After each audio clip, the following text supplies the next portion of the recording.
Good evening. It's Dom and Tom. from BlackToad Studios, Mm. and we are starting a brand new series today, aren't we, Tom? We are. We're going to try to anyway. Yeah, let's do it. So we are going to be starting Faction Focused Friday, Yes. and we put up a little poll-ish thing on Facebook and Mm. Instagram. And Tom, which faction won? This one. Yeah, This they one. did. This one. The Orcs, the boys.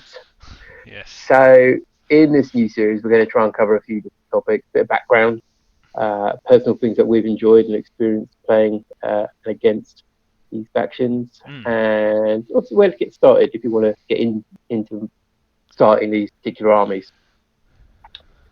So to start the ball rolling, so Tom, Mm. someone who doesn't know anything about the boys, orcs, greenskins, the lads, The lads. can you explain and describe what the orcs are all about? Right. Well, I think you can sum orcs up with a few words.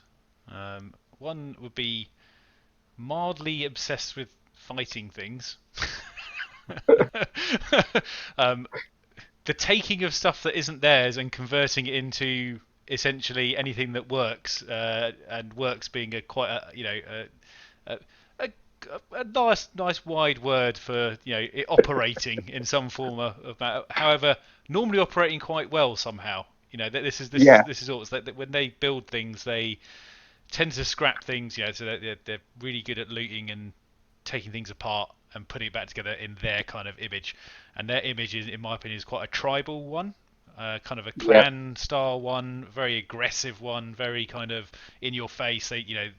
These feral creatures essentially, which can broad from being completely thick to ones that have gained a little bit of tactical cunning and brutalness, as they cunning say, and brutal, cunning and brutal brutal, and brutal cunning. and cunning. Going on to little Mork and Gork, as they've got because obviously also they worship Mork and Gork, which are their two orc gods, so to speak. In Yep. the ever kind of what one Gork being brutal but cunning, and Mork being the other way around, cunning and brutal.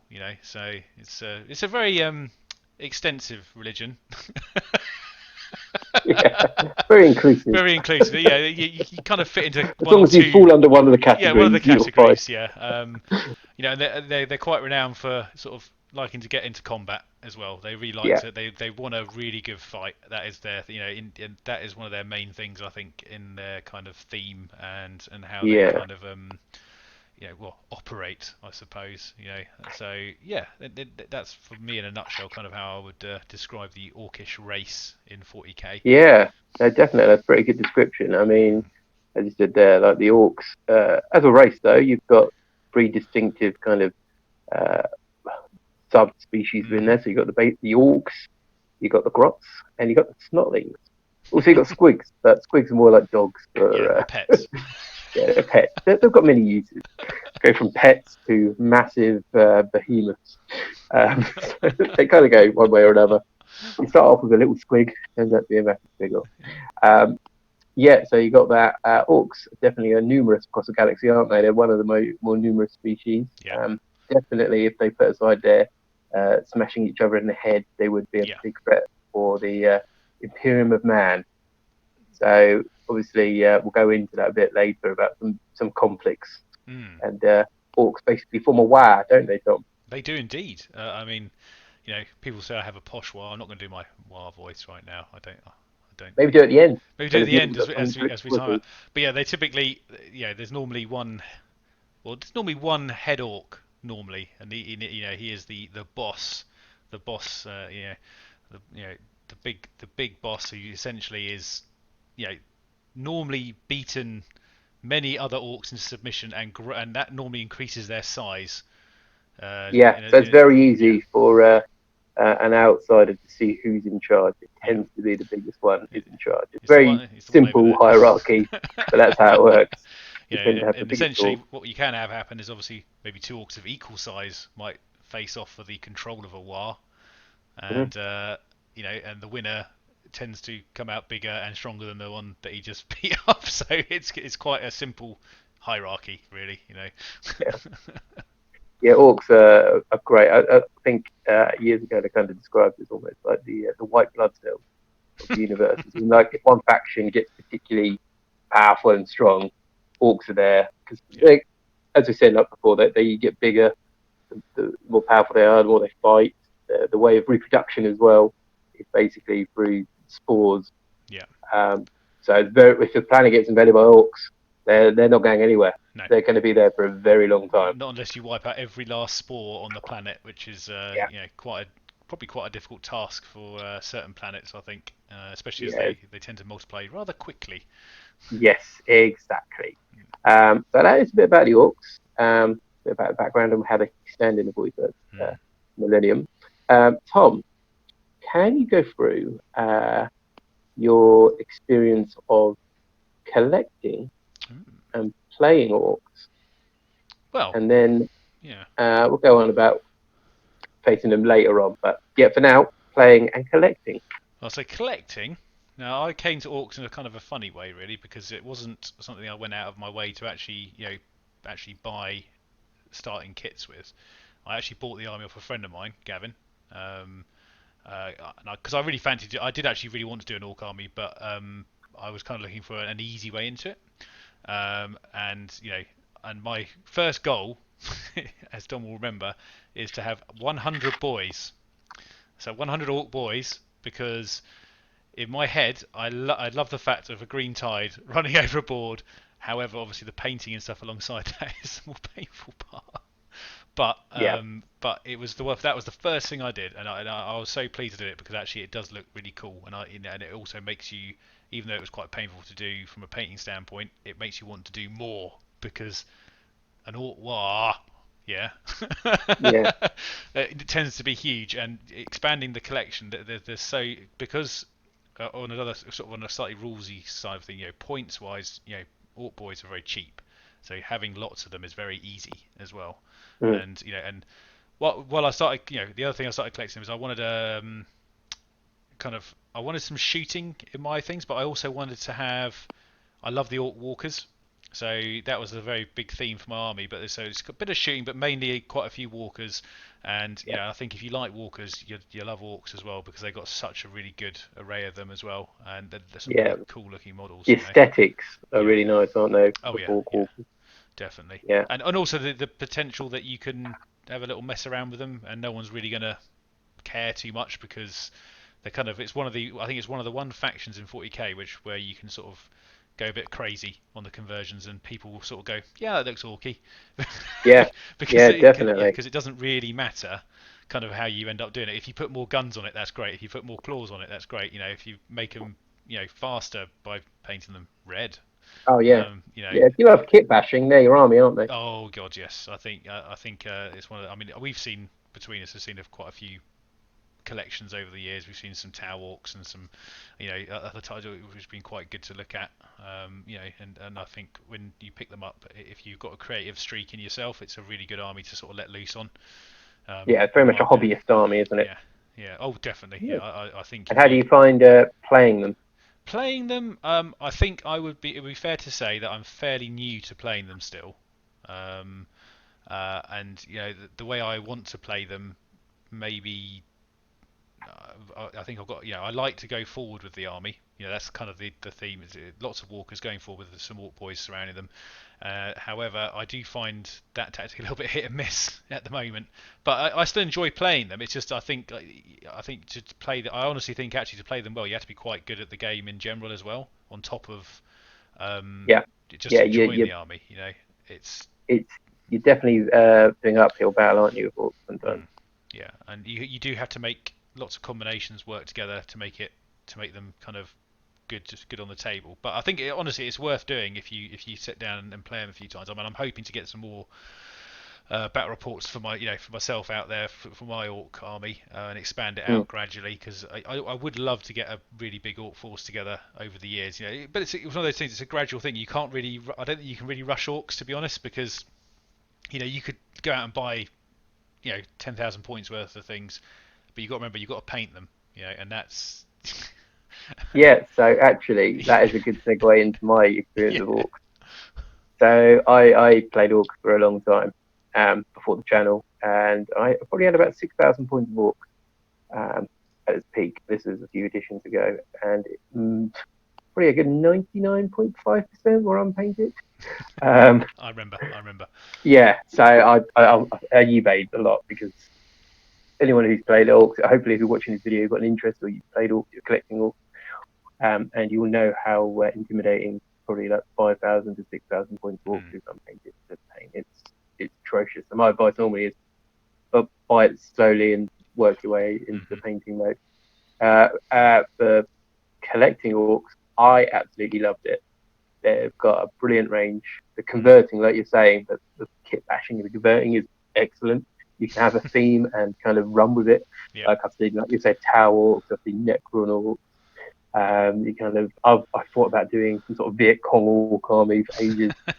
And the Orc army, like the main gist my army I had was more of a mechanized army. So you went with walkers, footloggers. I had a lot of heavy artillery and mechanized, so it'll be like almost like a tsunami effect. So you had the bikes zoom in, and then the mechanized stuff, and then slowly the infantry will move up.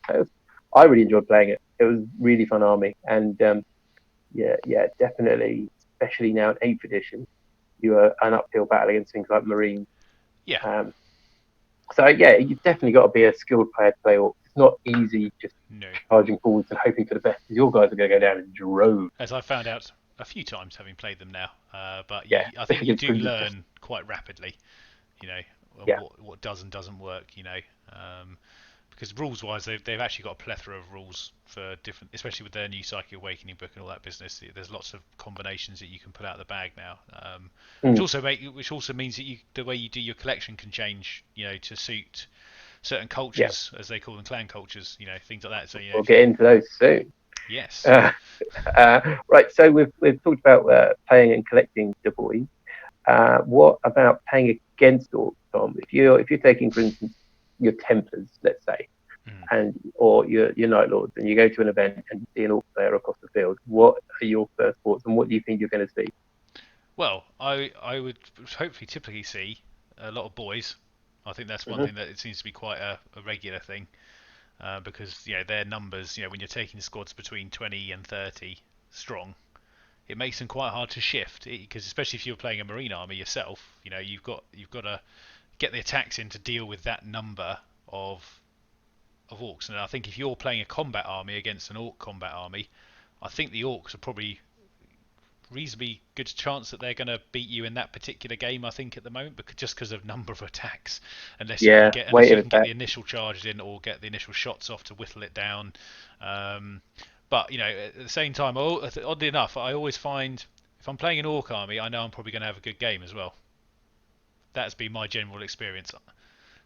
So would you say that's down to the caliber of player, or do you think it's just you want to kill 100 Orcs kind of thing? Oh no, I honestly think it's down to the player. Killing 100 Orcs is great, but I find time and time again, whenever I've played an Orc player, they tend to be a certain type of person who is obviously really into their collection as well. But but also they've normally got a good story behind it. They just normally I don't know if it's just myself. I've had very good experiences or something, but they just seem to be good people that want to have a good game and want to have a good scrap, as the Orcs would say. Definitely. I couldn't agree with that more. Like we've been to lots of events and we've played lots of our friends and we've taken part in some pretty epic games with Orcs, and every time I've played an Orc player, I can't remember a bad encounter. Yeah. It's always been a pleasure playing against an Orc player because, like you said, they take a lot of pride in their army most of the time. They're pretty fun, and they're obviously playing Orcs for a reason. So, yeah, Orc players are definitely a good opponent to go up against. Yeah. Even, if you're a beginning player and it's at your first event, you go against an Orc player, you know you're going to have a good time. Yeah. You're in safe hands. Yeah, and I still remember. I mean, there's one Orc player I remember. His name was Dominic. And I remember playing with my lowly Imperial Guard army on his dining room floor one year, thinking, I should be a nice, easy fight. And suddenly I have I think it was one Orc biker that survived the salvo and decided to stick tank buster yeah, on my tanks, and it was he took out about 5 of them. And honestly, it was one of those things you're like, come on. But it was just you could think, yeah, I can see it happening. There's one crazy orc on a bike who's just going around slapping bombs on tanks, sort of having a good time. Yeah, we took part also when Commissar Warwick Mm. had his channel, and we had I can't remember how many points that was. Imperial Oh, it Guard was versus Orcs. something ridiculous, wasn't it? I think because the orcs Yeah, had a a I think we heard, constant tide of Orcs coming yeah. on them. Yeah, you Um, had a green tide coming. There was like 3 points in the city that myself and another player were holding, and each point mm, every turn would have 100 Orc boys coming out of it. yeah. And it was like a constant battle to try and keep the numbers down. So yeah, it's playing Orcs is always I'll tell you epic. what, if I can find, I think there's somewhere that still has that game elsewhere because I think the Yeah, it was person who posted up edited on the our. video has kept it on his channel. So if I find it, I'll put it in the description below, just so people can Yeah, watch that do because it was a long epic. 3 days or was it 2 days? Yeah, unfortunately, Commissar Workers shut his channel down, but he did used to Yeah. do some epic pockets Mm, game special Orcs. yes. Right. Anyway, so we've talked about playing and collecting them and playing against them. Now, Orcs do feature quite heavily in the 40k lore. So, Tom, have you got a notable engagement for Orcs in the 40k universe Well, that you'd like to talk about today? I'm going to now. You have to bear with me a bit here because it was. I didn't want to. I think obviously there's an obvious one which everyone would go with, which is Armageddon, which is a fantastic conflict, and I think we may be hearing about that in a minute. However, because my army culture's bad moons. I had to do a little bit of research because I wasn't too familiar with some of their bigger battles. Okay, But essentially, I found one involving Big Mech Mogrok. Mogbrook. Yeah, who was basically part of the, the Great Red War, Mm, which was headed up by Gruck. I think but Big Mech Mogrok was basically responsible for egging him on to sort of look. If we get this going, we can go to other planets and essentially go on a massive bloody crusade across the stars.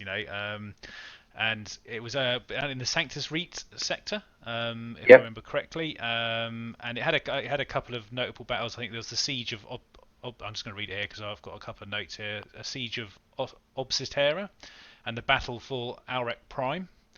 Hmm. And this was like, the number of orcs that were here, and the Imperial Guard were really hard pressed to deal with them. And I think actually the only thing that really saved that planet was the arrival of the Space Wolves. But even during that conflict, while Mogrot kind of got together during that and managed to sort of in his own little world, away from the other part of the war, who were sort of, not really getting together and dealing with the problem. He kind of went, what, we can do this, lads, yeah, yeah, like that, and Yeah, lads. and kind of it got kind of a semblance of order, and managed to make so many gains that the Imperials literally did actually almost lose that particular planet as well. But it was I just think when you read through some of the text on it, it sounds like it was one of those battles which was just really ace to sort of maybe replay at some point, Yeah. because the factions involved are really good. You got your Cadians, even got some knightly houses involved, Oh, cool. so and it also who doesn't like a big mech taking the charge? I mean, those guys are legends with the Cheeky lot. spanner. Yeah. But yeah, Nice. so that's my little thing. Sorry, I haven't got too much detail. I've been trying to sort of absorb a bit of information on it, but Yeah, no, that's yeah, okay. There's plenty to pick from, mm, isn't there, really? But as you said, the main mm, shebang that most players know about is the War of Armageddon. So it's the third War of Armageddon I'm going to talk about, mm. rather than the second. Of course, the first was involving Chaos Boys. Second one, Fracker decided to attack, and Yarek fended him off. So, as all good orcs, you fall back and you come back again. So, the third war, Armageddon, he's back, and Imperial forces had a bit of time to prep, defend. They could see this coming. Like, this is the biggest WAAAAAGH for a very, very long time. Came in, Imperial defenders, you know, several chapters, lots of chapters, some full chapters, some just sending companies in, Imperial Guard forces, Titan Some forces, people that I may know as sisters. well. Yeah, some White Templars, I believe they were there. Well, I mean, Yeah, Hell's Reach is a good example, obviously. yeah, yeah, and that's Yeah, another thing. Like, especially for Armageddon, it's one of those battles that you've got so many books based on this war. So Tracker comes in, gets a bit of revenge on Hades Hive, destroying it from orbit, as you do. Yeah, yeah, because Hades Hive in the Second War was like the pinnacle. It was a point, the tipping point where the Imperium forces fend off the Orcs and kick them off Armageddon. So Third War, first thing Tracker does, let's get rid of that. Bam, gone. And then the Orcs come in, and like the Orcs have been Cracker's been prepping for yeah, years for his comeback fight. He's been gathering forces. He's been trying new technology. So he's got a big mech called Orchimedes. Archimedes, yeah. Orchimedes comes in, and he's got his teleport technology, and Oh they're yeah, dropping mass forces of Orcs in. And as all Orc technology is, sometimes they're landing on the earth, sometimes they're landing in the mountain, sometimes they're landing like 100 feet in the sky. and sometimes they They've bring got, rocks from space down. Yeah, yeah, sometimes they that's do. yeah, that's And they've got all these fortresses as well, so they've got everything's prepped. You know, Fracker is a military genius, especially what I was saying about Orcs earlier. They tend to be quite like, oh, we just go in and smack people in the head. Fracker, genius. He's thought about this. He's kind of been there before. He knows what to expect. Comes in, and the wow that follows him is immense. You know, completely takes the vendors and pushes them back. I mean, even now, the War of Armageddon is still going. I mean, I think Korn is now involved in it, so you've got a three-way war going on. But this is absolutely epic. So Bracker comes in once again. They have a big fight, and um, personal thing that I quite like is Fracker sending commandos into the vents of hives, like Orky commandos on infiltration missions. Because Orcs are notorious for their yeah, lack of cunning a lot of the time.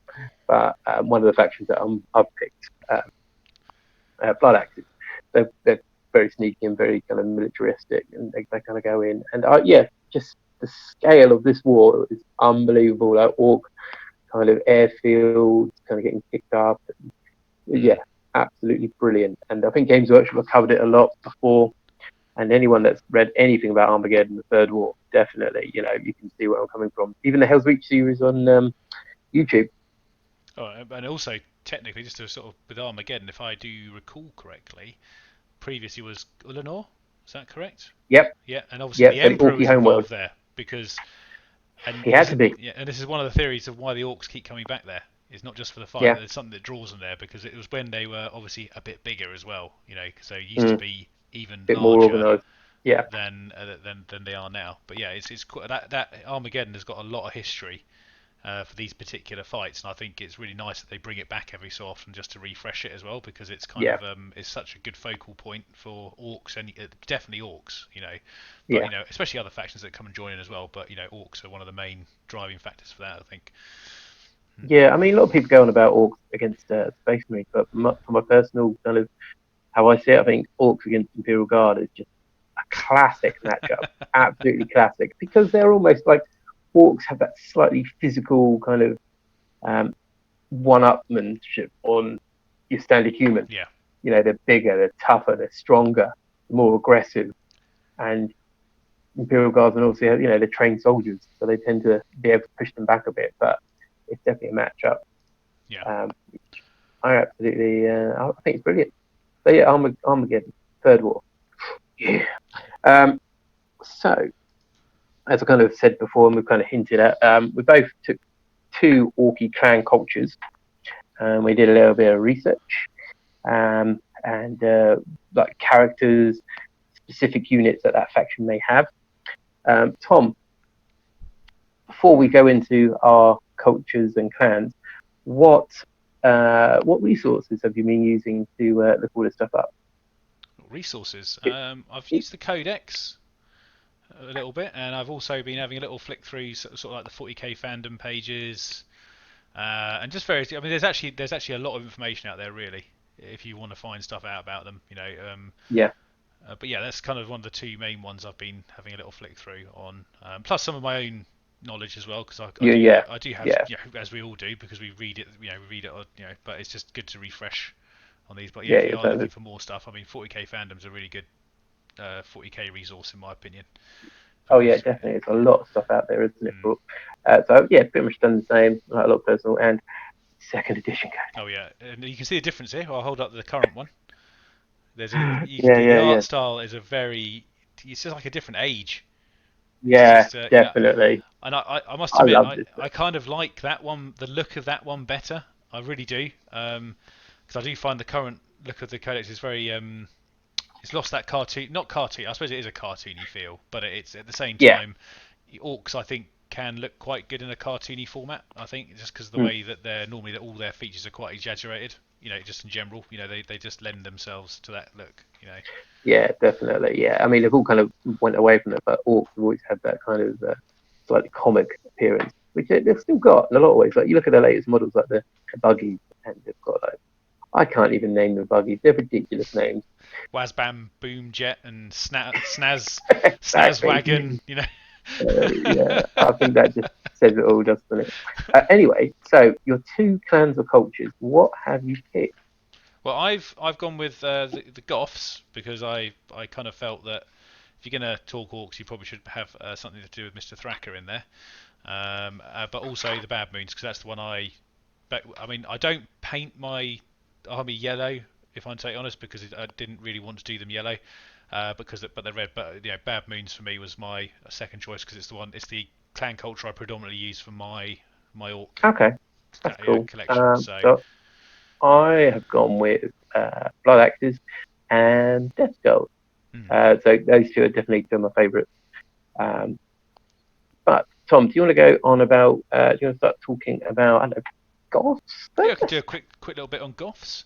Yeah. So obviously Goths are quite Tell. one of the most legendary clans, obviously, because Yep. I think they are currently the largest as well, if I remember correctly. And obviously they tend to be led by a little chap called Gazgal Thraka. You know, Oh, really? yes, because he's yeah he likes he likes what they're about. He is what they're about. Um, Yep. and typically, if you were to kind of sum them up, I think they're probably one of the most violent and aggressive cultures, clans out of the orc race, in my opinion. Yep. Because they're the biggest, they're the best, all that kind of stuff. And their leaders, I mean, Thracker's obviously one of them. You've got the Gruck Face Ripper, who's also kind of in there with the. I mean, to be honest, just to say with the Bad Moons, I mean, typically, I know I'm saying it's the Goth clan, but they would typically draft in other clans as well because that's how powerful they Hmm. are. They bring them on to sort of help out in campaigns. I think it'd be fair to say that the Goths love close combat probably a lot.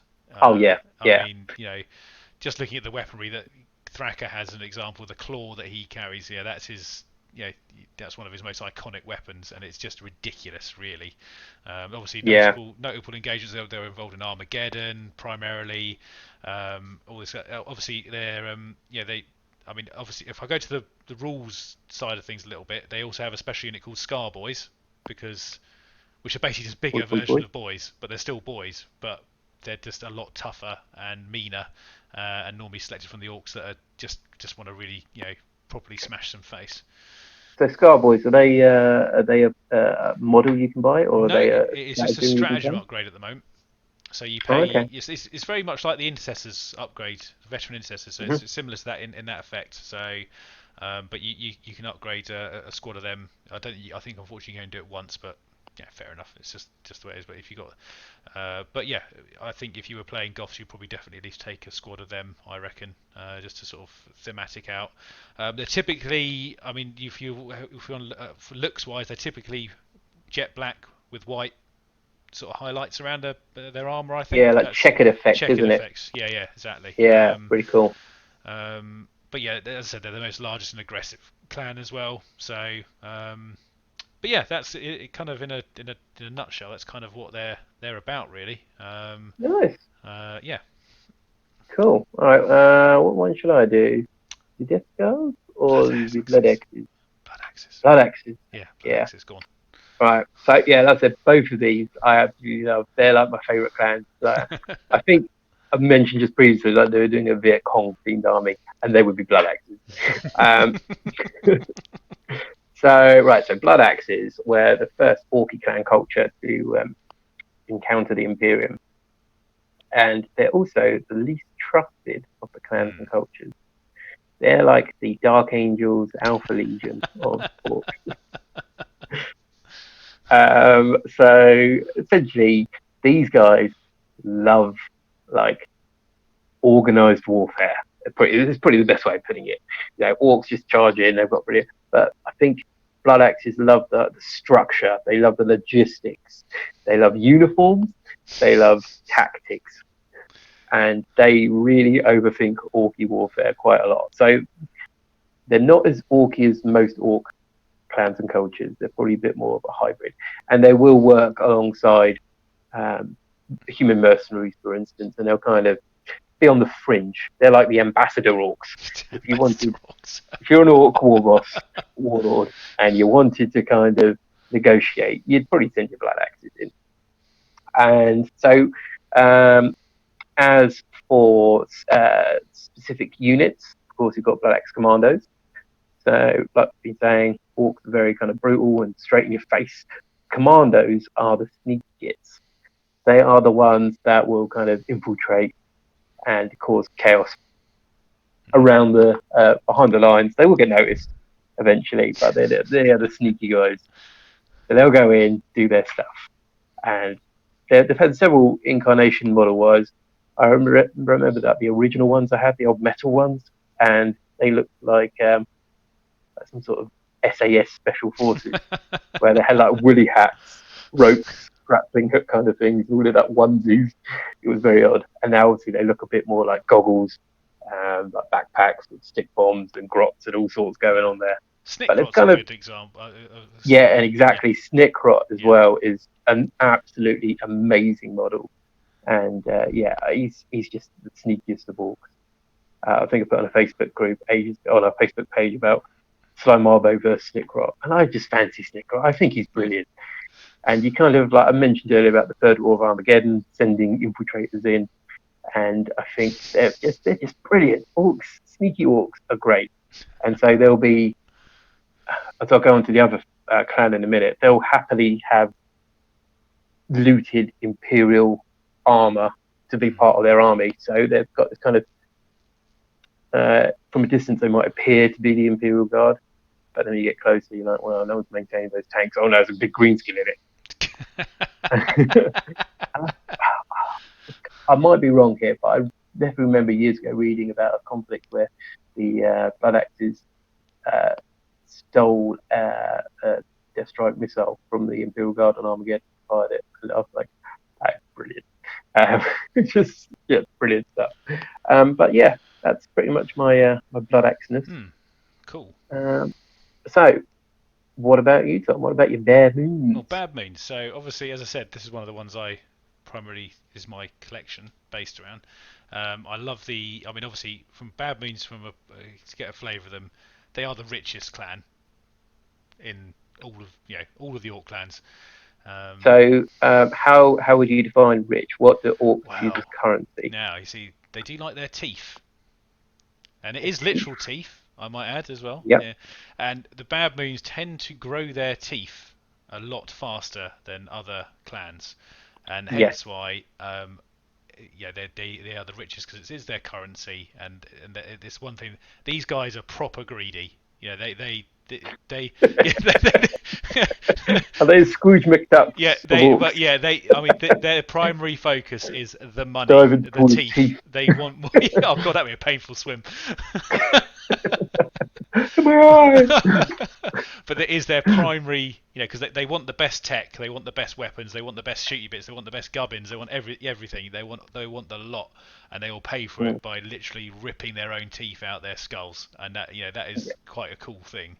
And also a good example of maybe a flash git is the flash gits. Yep. You got Captain Badrock. Yeah, the old pirate. For the freebooters. Yeah. Freebooters, yeah. Obviously, he's. If you think about the gear they've got, it's very. That's kind of what you kind of think as a Bad Moons collection would be. Yeah, they've probably traded a lot with bad moons, haven't they? Yeah, exactly. Freebooters. If a freebooter wants gear, he's going to go to the bad moons, isn't he? He's not going to go to anyone else. Exactly. And and essentially, I think when it comes to bad moons, I mean, I think they like their walkers as well. So they like the big stompers, they like the Morkanauts, they like the Gorkanauts. They want the big things that can come on the field with guns. Show off their wealth. Show off their wealth in the best way possible. And obviously they do like their shooting a little bit. They like their Dakar. And going into a rules kind of thing, their overall faction rule is you get to re-roll ones in shooting when you're hitting. And that's a pretty cool rule for orcs because you want to get those sixes, because they can't hit the broadside of a barn door. So wait to fire. Eventually, bullets will hit other bullets and they'll hit the target. Yeah. But nice. and then and also I think for my bad moons, I like having like the mech guns and things like that because I feel like they would pay lots of grots to sort of not pay them. Who pays grots actually? I think they have a lot of slave labour as well, don't they? If they like take over an imperial planet, orcs tend to use a lot of slaves. So they just butcher everyone and put them to work. Yeah, and but for me, that's why I like bad moons most. I just love the idea of this clan who could probably be more interested in getting some more teeth rather than maybe helping out another clan in need, But also that's one of the reasons why other clans like to have them around as well because they're a good source of income. Because they can literally beat the teeth out of them. Nice. You can see that happening. I think if the Goths got a little collection of bad moons in a cage, sort of just come along harvesting the teeth off, sort of. Bad moon buggies just having like lights underneath them and marked up suspension and turbo. They should do a Snazwag bling buggy or something for the. Yeah, we should. Games Workshop, if you're watching this, you know what to do. Right, so my other clan was the Death Skulls. So Death Skulls, let me tell you a bit about them, Tom. They are a bit like your Bad Moons, as in they like all the nice gear, except for Tom, they don't like paying for it. No, they're a bit of a cheeky lot they are. And so they will either do one or two things. They'll do the looting after the battle, or they'll do the stealing. Wow. So they are also not as popular as any other orc culture or clan. They are probably as popular, if not a little bit less popular, than Blood Axes, because you don't want them hanging around your stuff because they're probably going to pinch it. But when they're fighting, so there's two stages of warfare for Death Skulls. The first stage is not as important as the second stage. Just keep this in mind. The first stage is fighting. The second stage is looting. So you kill everything and then you steal everything. And I think it's brilliant. Like that's in my previous Orc army, I had a lot of looted vehicles, and I love the paint schemes. There's a lot of blue in Death Skulls because blue is also like a sacred color for Death Skulls. It's like a protective color, and they will normally paint themselves like blue, or part of their gears blue. Their vehicles will have blue on them, and hopefully it will. Yeah, Braveheart it. Freedom, lads! And so that is Death Skulls. They love finding gear, customizing it, smashing it all together, and coming up with these crazy weapons. So one of their specific units that you'll see in Death Skull army will be looters. So looters, for those who don't know, are the guys with the massive guns that stand at the back, and they will just shoot everything. And like we said before, orcs aren't known for their accuracy. So bullets flying everywhere. Weight of fire is the best weight of fire. Yeah, exactly. Like in modern warfare at the moment, people go with trying to get more accurate guns. So they go, right, let's try and make sure the barrels are probably done. You've got decent sight on there. And so what you're going to hit, what you're going to fire that one bullet out, or your several bullets. Orcs probably well, if I get more bullets out, there's more of a chance of it hitting something. If I strap a shotgun to this long-range weapon, it should work. Yeah, exactly. So a Death Skull army will tend to have a lot of heavy weapons, a lot of looted stuff, and like a lot of looted wagons, or they'll have looters at the back. So that is it. And as for the character, I've had to look down, is Grotznik. So Grotznik was a painboy, Mad Doc, and he was Fracker's personal physician. He basically, when I believe the story goes, Fracker obviously got shot before, and then he started having visions of Gork and Mork, and they went, "Oh, you're going to be the big guy. Go and lead the Orcs." And Grotznik was the guy who basically opened up Fracker's head and delved around inside, and then he started hearing the voices. So, in my opinion, Grotznik is the most important Orc in the 41st millennium. And yeah, that sounds cool actually. I always forget that part of it, but it's quite an interesting way that all happened actually. So Yeah. Death Skulls and Blood Axes, my opinion, they kind of merge so well together. Like, Death Skulls would destroy a marine rhino, then they would like repair it, bodge it a bit, and they go, "Oh yeah, this is pretty good." And then the Blood Axes might go, "No, that's quite cool. That's a marine rhino. We can pretend to be marines," and so they'll grab it and do some bits with it. But yeah, that's our plans. Although I will just, before we finish, I will just bring up my point, because obviously I did say Captain Badrick, and I know he's obviously a member of the Freebooters, but what I was wanted to say was actually, obviously, he actually used to be a member of the Bad Moons clan. Oh, and right, he I didn't know got that. kicked out for having too many teeth for his own good. How does that work? Well, yeah, it's interesting. Yeah. So yeah, that's why he was chased out, because they thought he had too many teeth for his own good. So, and then obviously from that point onwards, becoming a freebooter and becoming someone who's, but ultimately he was an original member of the Bad Moons, which is why I added that in there. I just forgot to add that point on, but just in case people think I've gone mad and then mentioning freebooters in a Bad Moons thing. Well, Tom, I did think you were going mad, but now I understand and I appreciate what you said. That's okay, mate. No I didn't know that. I honestly didn't know, but that's good to know. Right, so before we come to an end of this fun video, because I personally have got back into the Orcs, just speaking about them now, I bloody love them. They're great. Oh, no. Let's go on, Tom. What are your favourite Games Workshop Orky model and your favourite Forge World Orky model? Games Workshop one first. For me, it is the Morkanaut. Cool. It was one of the models that I think when it dropped, it was something I went, I want at least one of them, maybe 5, because you know what I'm like. I can't just have one. I have to have a few, but I've only got one at the moment. Bad mood player. Yeah, exactly. Have my money. Have my money.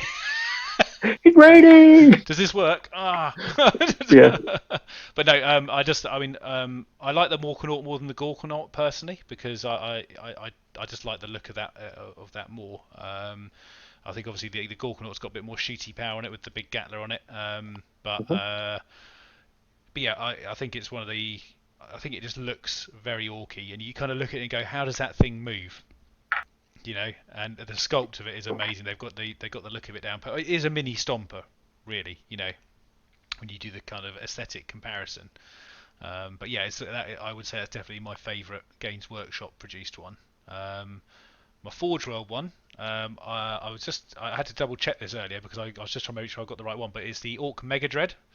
Yeah. Which is quite an unassuming model, but when you go in to look at it in its detail, I think it looks fantastic. The way it's been kind of cobbled together out of essentially pistons and armor plating, And, and you kind of think, how does this work? But it just does.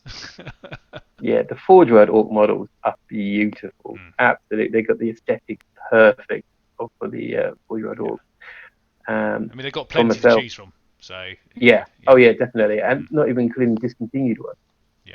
So yeah, it's a lot of good stuff. For myself, I will go with Snickrock for the Games Workshop one. As I mentioned earlier, the model is just brilliant. There's 2 knives and the goggles and the eye. It's just beautiful. And yeah, I think he's lovely. It'd be one of those ones that if I played Orcs, I would get him, and he's a must-have. I think. I don't know how fantastic he is on the battlefield, but he's a good model. Doesn't matter. Yeah.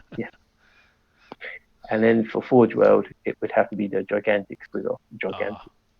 It's just when you've seen one, you're like, why hasn't everyone got one? Oh, and you get the price, and you're like, that's probably why everyone hasn't got one. And you need an entire shelf for it as well somewhere. Yes. Like not just a little bit, but a large one, because we saw one obviously in that battle we had, and I don't think until you see one in person you realise quite how big it is. You know, they are beautiful models. Yeah. It's like the size of a small dog. Small dog with a castle on its back.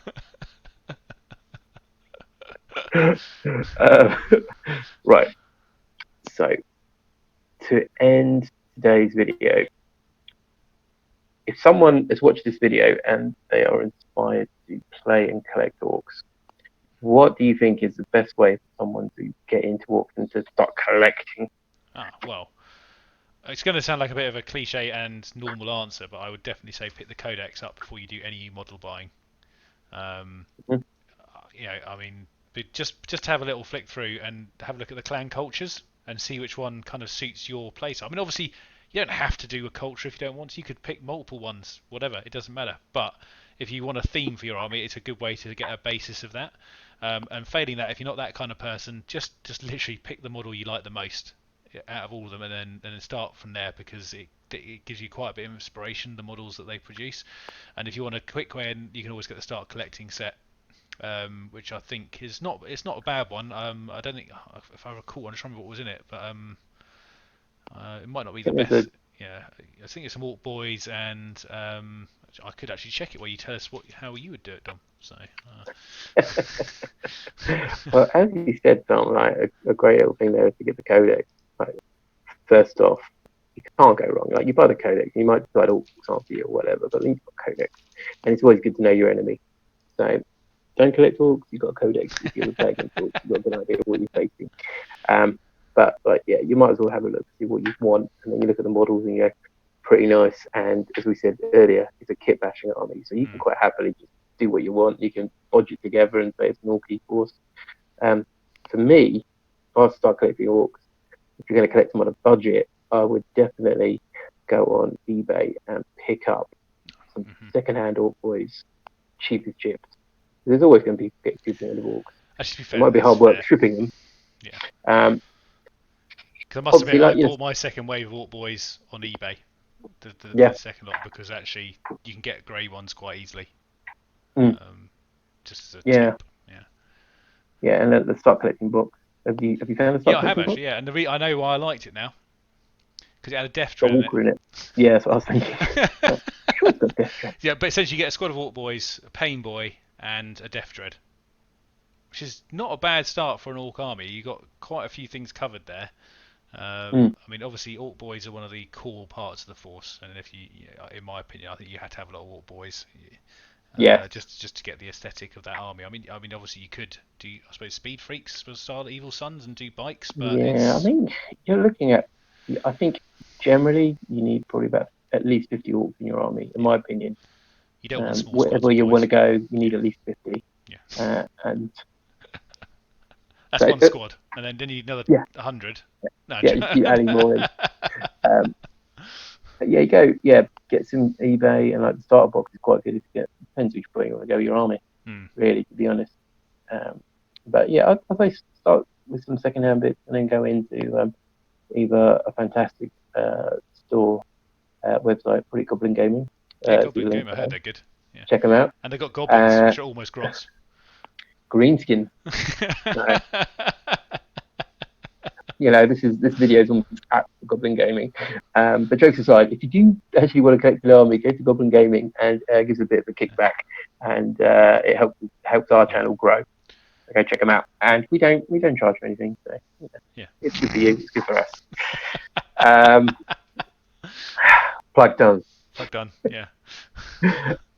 So Goblin Gaming, I've changed it from secondhand to Goblin Gaming, and that's basically all. But anyway, Tom, I hope you've enjoyed tonight's video, and I hope everyone at home has enjoyed this video. We will aim to do lots more on our faction focus Friday. Yeah, and saying that, if there's a faction you want to hear about next, leave a comment underneath this, and we're basically taking culmination of because we're going to put as a Facebook post up, Instagram post up, asking for the next one. Obviously, Orcs isn't an option now. We might do it later on. Maybe we'll cover it in a bit more detail or something. We'll revisit Orcs at some point. Yeah, but maybe. if you could pick another faction that you want to hear about, and you'll get a similar style like we've just done now, essentially. Yeah, exactly. So put a comment below if you want to see another faction, or if you've enjoyed this, share some of your Orky stories. We love Orky stories; Yes. they're always fun. On Facebook and Instagram, obviously we'll be posting stuff as well. So make sure you put what faction you'd like to see next, and also Orky stories for the boys. More. And that's it. So this is Dom and Tom from BlackToad Studios. Yeah, I didn't hear that we time, will. see? Caught you out. We will see you all next time. Take care of yourselves and see you soon. Yeah, take care, everyone. Bye bye.